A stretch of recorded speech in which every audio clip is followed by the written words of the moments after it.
We pack so much, doesn't matter where we go. This is what we're packing for a 4-hour test and tune out at the track. Wish me luck.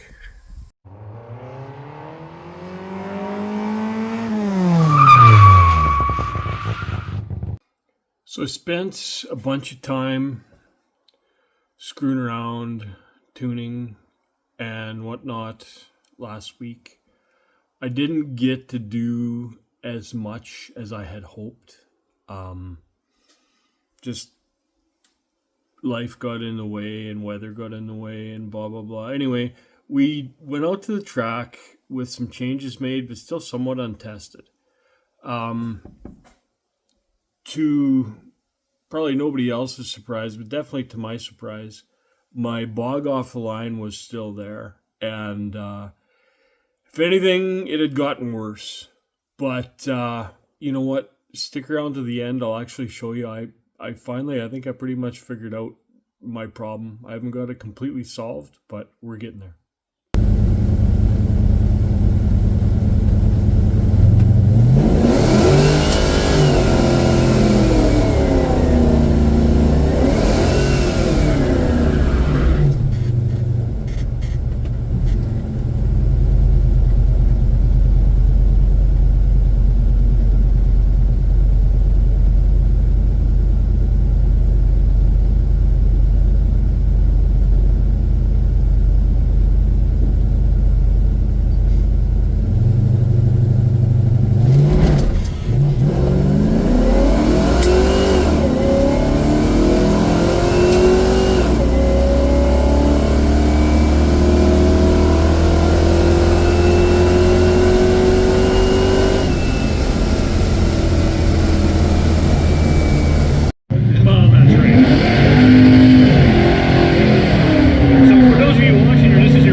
Drive around Saskatoon and you can find out how hard it is to drive in a straight line.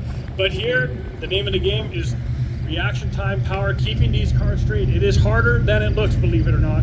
It is, and the more power you got to kind of hold on. Learn how to tune your suspension, learn how to tune your car, learn how to put power in, learn when to take power out. You got to have the tire, you got to have the light brake. An 095 red. Again, in competition, that would end his day, but because we're out here sort of doing friendlies, as it were, that's not a problem. So that first one, that was as bad as it's ever been. I flat punched it, and it just about stalled. I was embarrassed as all hell. Got out of it, got back in it. Still made an okay mile an hour, I guess. But, I was just like, oh, what am I doing? Everything I think I know, I don't know. And it's true. I mean, I don't know. I'm just learning. A lot of guys will say, oh, just get on the line and freaking just research it. And I do that. But I'm the kind of guy, I got to see it with my own eyes. You know what I mean? So I guess this is it. I'm on the struggle bus, and something I ended up doing that I wasn't thinking I was going to have to do, but a buddy of mine that he's an old guy, retired racer, still got a beautiful 66 Coronet in the stable. But anyway, he suggested take out a bunch of that squirter that I was putting in there. He says, maybe you're just drowning the damn thing right off the line. So I thought, no way, he can't be right. There's no way. It's got to be squirter. Anyway, I went from a 37 with a nozzle down to a 35 with no nozzle, if I remember correctly. And it was better. Still not good. I still had to baby it off the line like friggin' mad. But it was better. So I knew that was something in the right direction. Anyway, this is the next hit. I'll just show you a quick video of that. And then I'll tell you where we're going from there.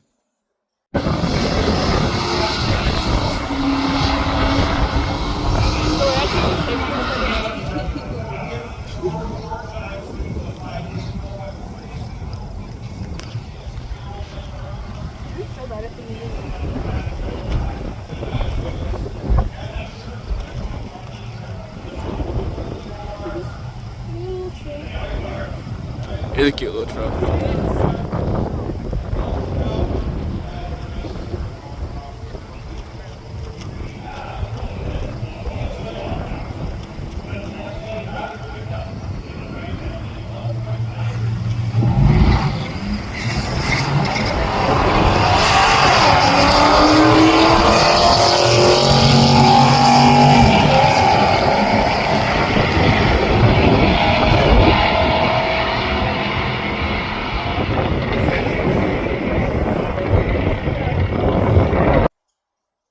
Well, that was better, but still not gonna burn the world down with 2.6 60 foot. So I I don't know. I was at a loss. I could see the squirters making a difference, but not nearly enough difference. So I decided to resort back to timing.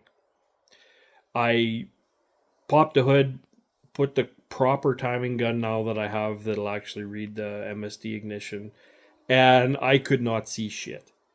It it was so bright and it was such a beautiful day out, and that black converter or the black balancer with the little wee scribed in lines, I couldn't see bugger all. So whatever, I got to try something. It was sitting there idling. I loosened it off. I turned it up until the idle went as high as the idle would go. Locked her back down, and that's where I put it. Long term, before the next race, I gotta put a nice white timing tape on there so my old eyes can actually see the friggin' thing. But that's gonna be that'll be for next time, and we'll be able to talk a little bit more about timing numbers and where I ended up that way. But anyway, just check it out. It's another run or two, and I'll you can see where the timing got me.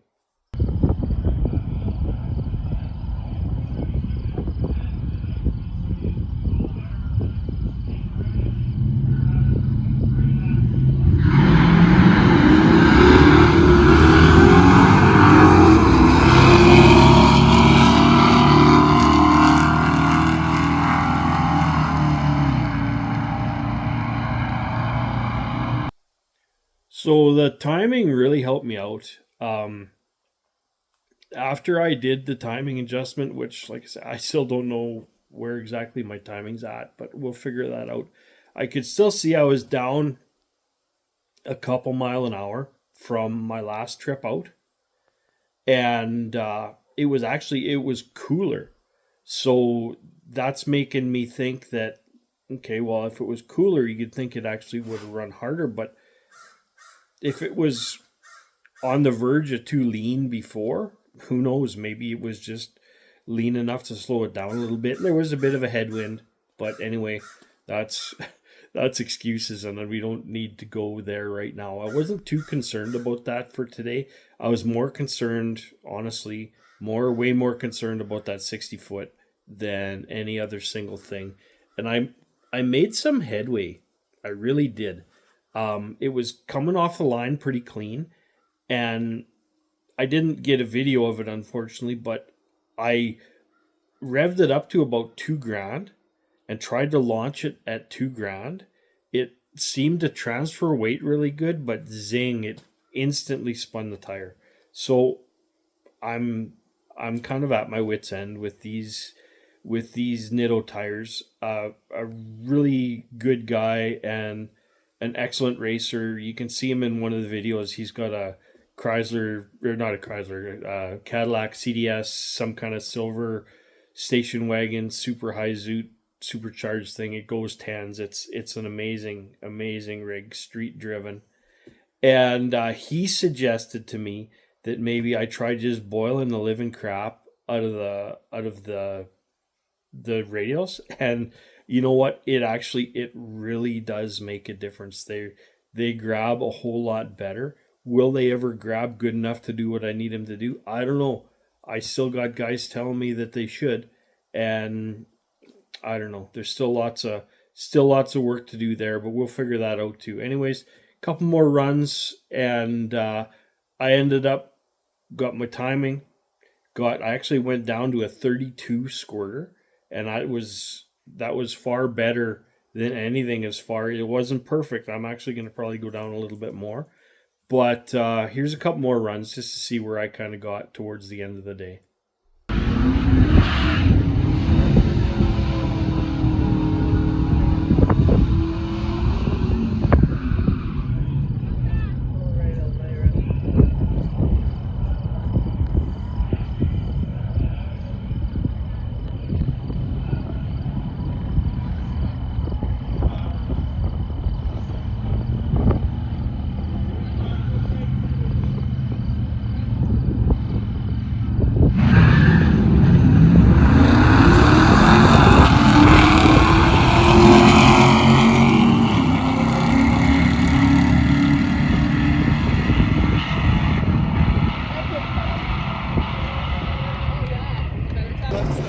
Better be.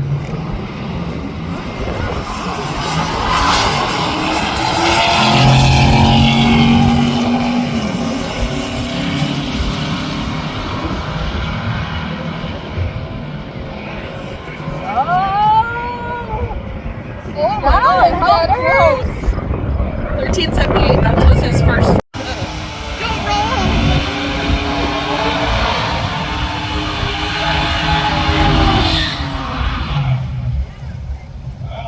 Okay, Cley. Nail that fucking start, brother.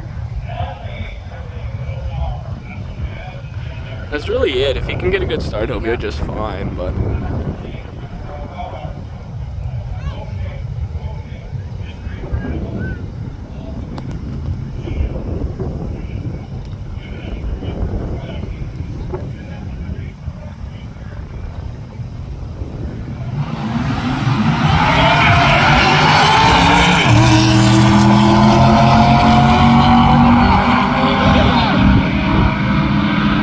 Perfect starts! That's pretty good.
So overall, it was an awesome day at the track, as they pretty much always are. One of the things I learned: don't do anything until your timing's close. I mean, I've learned it before. I've had to forget and remind myself again and all that kind of stuff. But you know what? Whatever. I'm learning. I'm racing. I'm having fun. I'm doing the stuff at 50 that I wanted to be doing when I was 20. And you know what? It makes me feel young again. It makes me I just having so much fun. Anyway, enough of that crap. Set your timing first. Don't go any bigger on squirters than you absolutely need to. And don't cheap out on tires. I mean, if three things could have caused me to be faster, quicker, better all around, I'm not even going to say happier, because I'm pretty happy. I'm having so much fun this year. Anyway, that was my racing. The few things that I'm going to work on next time is, I'm pretty sure it's tough to test for the launch unless you're at the track, because without that load there, it acts so differently when you put the load on there when you've actually got some amount of traction. So ideally, I'll get that sorted out fairly quickly. I'm going to go down to a little bit smaller squirter again. I'm going to try a 31. And I kind of got it figured in my head that the amount of fuel that you get is based on the cc's of the pump. It's a 30 cc pump in each end. So the amount of fuel doesn't change. The stroke doesn't change because you're going from 0 to wide open throttle. The smaller orifice in the shooter maybe gives you less initially, but it butters it out over a longer period of time. So, I mean, I think honestly, I was thinking about squirters entirely wrong. So I'm not going to do it for next time, but I'll probably revisit my pump cams. I'll probably revisit all that stuff. But either way, I know everything kind of works in a bit of a, it all works together. You change one thing, you got to screw with every other thing to make it right. So that'll be one thing I'm going to worry about. I'm going to really concentrate on my tire pressure and a lot more burnout. That's definitely going to be a big thing that I'm going to do that way. And hopefully we'll see. Got one more go. I so bad hope that the weather is good and that we're going to be able to race on the 29th of September here, because that's it. They mothball the track, close everything up after that weekend, and I'll be done till spring. But anyway, I hope you enjoyed my pain and struggles. I sure did. And if you're interested in anything else like this, I'm going to be probably putting out another little video after my next trip to the track. And who knows, I might put a couple little deal things in about my bit of preparation that I'm going to do as well. So thanks for watching. Hope you enjoyed it. Subscribe if you're not subscribed. It's free. It's don't cost you nothing. So it helps out. It helps us as YouTube guys out a lot. And thanks for watching.